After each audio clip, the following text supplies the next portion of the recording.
ये स्पिरिचुअलिटी की बात करते हो,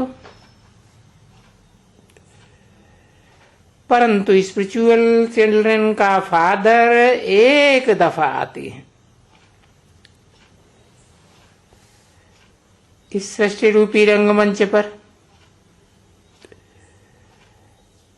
ऐसे नहीं कि जन्म जन्मांतर आते हैं, और जब आते हैं तो उस युग का इतना महत्व देते हैं, इस युग को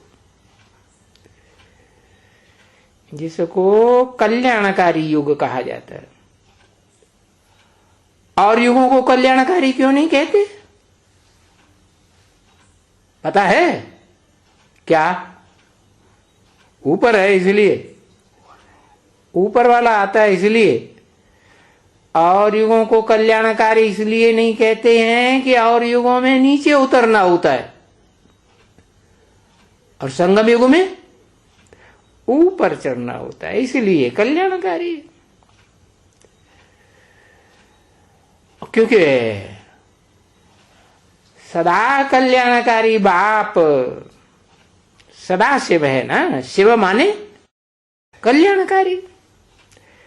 तो वो आते हैं तो युग भी कल्याणकारी हो जाता है। और युगों को इतना कल्याणकारी कहेंगे, क्यों नहीं कहेंगे? है?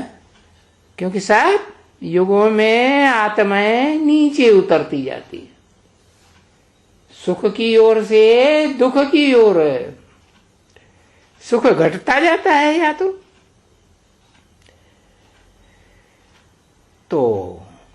कल्याणकारी युग को ही कहा जाता है पुरुषोत्तम युग। पुरुषों में जो उत्तम ते उत्तम आत्माओं के प्रत्यक्ष होने का युग है, उसको पुरुषोत्तम युग कहा जाता है। पता चलता है ना कि षष्ठी रूपी रंगमंच पर कौन कौन नंबरवार हीरो पार्टधारी है, कितने हैं? एक ही है, और अपने अपने धर्म के हीरो नहीं है, धर्म पिताएं हैं। वो धर्म पिताएं जिनका आधार लेते हैं वो तो हो गई हीरोइन, और उनको जो जन्म देते हैं वो पिता हुए कि नहीं है? तो पिता तो रचना से ऊंचाई होता है? हाँ, तो वो बीज रूप आत्माएं हैं नंबरवार पुरुषार्थ अनुसार। तो ये पुरुषोत्तम युग होता भी यहां भारत में है, कोई दूसरे देश में विलायत में कोई नहीं होता है,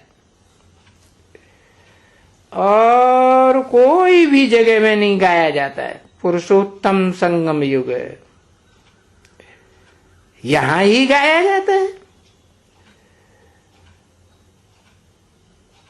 तुम बच्चों को बाप समझाते भी हैं,